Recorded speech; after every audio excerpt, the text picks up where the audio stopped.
The Vorrh Trilogy by Brian Catling. Have you ever felt a forest watching you? The Vorrh goes beyond that eerie sensation. It's a wilderness with a mind of its own, breathing and thinking in ways we can't comprehend. This isn't just trees and underbrush. It's an ancient consciousness that bends reality like a funhouse mirror, where yesterday might happen tomorrow and space folds in on itself. The characters don't just visit this forest, they're consumed by it. Imagine tracking a man who's fleeing his past through mist that whispers forgotten memories, or following a woman drawn to strange lights that pulse between trees like heartbeats. The Vorrh seeps into their skin, changing them from the inside out until you're not sure where the forest ends and the people begin. Reading these books feels like that dream where you're trying to run, but your legs won't work properly. Disorienting, yet oddly compelling. Catling paints scenes that stick in your mind. A mechanical angel with clicking gears for wings, trees that bleed when cut, or patches of forest where gravity works sideways. It's beautifully disturbing and unlike anything else you'll ever read. The Bas-Lag Trilogy by China Mieville.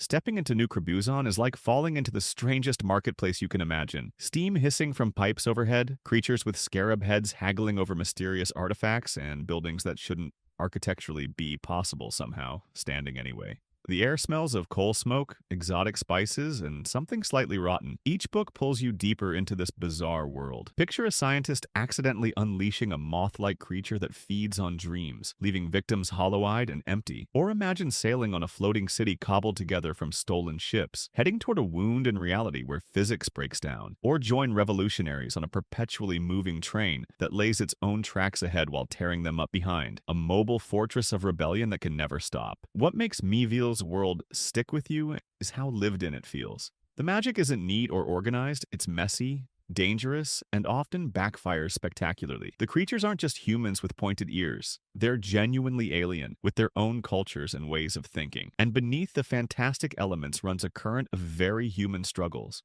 Workers fighting exploitation, refugees seeking safety, artists trying to create meaning in a world falling apart. The Book of the New Sun by Gene Wolfe. Picture our Earth a million years from now. A dying world where our skyscrapers are just odd rock formations no one understands. The sun glows a dull red, casting everything in the faded light of an ending universe. Your guide through this twilight world is Severian, an executioner with a perfect memory who smiles pleasantly while weaving a story full of deliberate gaps and half-truths. The genius of this journey lies in its unreliability. Severian never directly lies to you, but he'll casually mention seeing a mirror showing his future self before moving on as if it's unimportant. He'll describe ancient spaceships without recognizing them, calling them metal houses that flew. The deeper you go, the more you question everything he's told you. The world itself is a palimpsest, layer upon layer of civilization built atop forgotten ruins. People worship machines they don't understand. They perform rituals whose original meanings are long lost.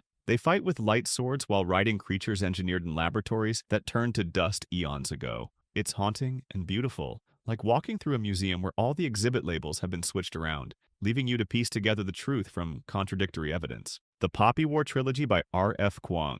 War stories usually give us the sanitized version. The Poppy War drops you into the blood and mud. You meet Rin, a war orphan with burn scars on her arms and determination burning even hotter inside her. She tests into an elite military academy to escape a forced marriage, only to discover she can channel gods who've been waiting centuries for revenge. What feels so raw about this story is watching Rin's transformation. She starts as someone you root for, the underdog fighting against prejudice and poverty. Then she tastes power, and that power tastes like smoke and ashes. The gods she channels demand blood sacrifice, and with each book, the line between justified warfare and genocide blurs further. Kuang builds her world from actual Chinese history, particularly the brutality of the Second Sino-Japanese War, giving the fantasy a weight that punches you in the gut. You'll feel the hunger of sieges, hear the screams of villages being razed, and understand how easily righteous anger can become something monstrous. It asks impossible questions. When your enemy has destroyed everything you love, is any response too extreme? If vengeance requires becoming what you hate, is it worth the cost? The Library at Mount Char by Scott Hawkins. What if God went missing and left behind a library containing all the knowledge of creation? Now imagine being raised by this absent deity alongside 11 siblings, each only allowed to study one section of that impossible library. Some learn healing, others study death. One speaks every language ever spoken, while another controls time itself. That's Carolyn's strange childhood. Raised by a being called Father, she's mastered languages while her brother can raise the dead, and her sister can predict the future. When Father vanishes, these damaged, godlike orphans are suddenly loose in suburban America, with all their twisted powers and no supervision. The brilliance of this story is its jarring contrast between cosmic horror and mundane reality. One moment, Carolyn is trying to figure out how to use an ATM. The next, she's commanding lions to devour her enemies. You'll laugh at her awkward attempts to pass as normal, then flinch when you see what centuries of Father's brutal lessons have made of her. It's a story about power and family that somehow balances genuine moments of hilarity with scenes so disturbing they'll haunt your dreams. Fatal Revenant by Stephen R. Donaldson. Most fantasy heroes embrace their destiny. Thomas Covenant fights it with everything he has. Imagine being dropped into a magical realm where everyone calls you their savior, but you're convinced it's all just a hallucination brought on by your leprosy medication. Welcome to Covenant's nightmare. What makes this story so powerful is that Covenant isn't likable. He's bitter, angry, and terrified of hope. The land reflects his inner state, beautiful but scarred, filled with magic that heals and corrupts in equal measure. Mountains rise like broken teeth, forests whisper with ancient memories, and time itself twists around Covenant's disbelief. The story doesn't offer easy answers or triumphant victories. Covenant hurts people even while trying to help, his power as destructive as it is necessary. You'll watch him fight not just external enemies, but his own worst impulses, questioning whether someone so damaged deserves the power to save or destroy a world. It's less about epic battles, though those happen, and more about the war within ourselves, between hope and despair, between accepting responsibility and running from it.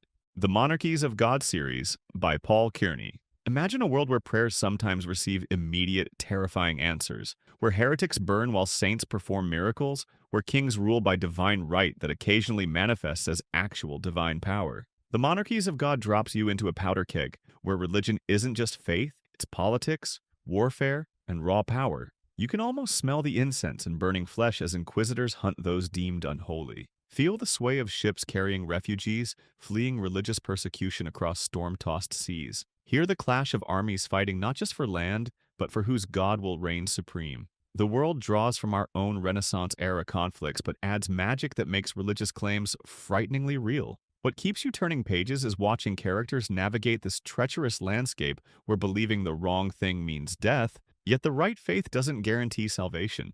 A king might genuinely be blessed by divine power, yet abuse it horribly. A heretic might speak truth that threatens to bring down nations. There's no safe ground in this world, just shifting allegiances and the constant question of whether faith should serve power or challenge it. The Coldfire Trilogy by C.S. Friedman. On the distant planet of Irna, human colonists made a chilling discovery. Their fears literally come to life. The Fae is an energy field that transforms thoughts into reality, making nightmares flesh and dreams dangerous. To survive, people built stone cities. Earth doesn't conduct Fae, avoided travel after dark, and learned to control their thoughts. The most fascinating character is Gerald Tarrant, once a prophet who helped humanity survive this hostile world. Now he's something else entirely, as an undead sorcerer who sacrificed his humanity centuries ago, sustaining himself by feeding on fear and cold. Imagine walking through a forest where the trees bent toward him like supplicants, where darkness itself obeyed his commands. The atmosphere is pure gothic horror in a science fiction setting. Crumbling castles lit by strange fires, forests where the wildlife hunts in two coordinated packs, seas where believing in sea monsters makes them appear. The heart of the story is a question without easy answers. Is power worth the sacrifice of everything that makes you human? And if you've already made that sacrifice, is there any road back to redemption? The Etched City by K.J. Bishop. Some cities exist on maps. Ashamoil exists in a fever dream.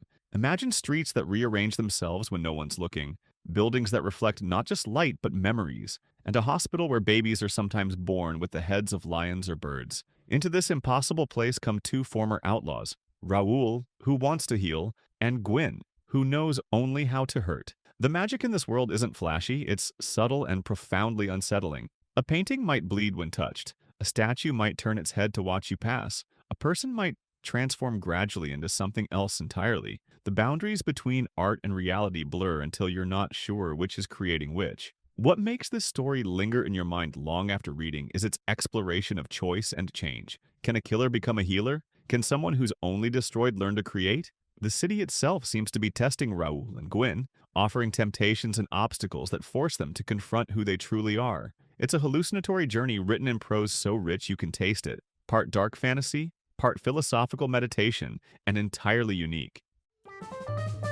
Subscribe for more interesting stuff. Tell us your experience in the comments.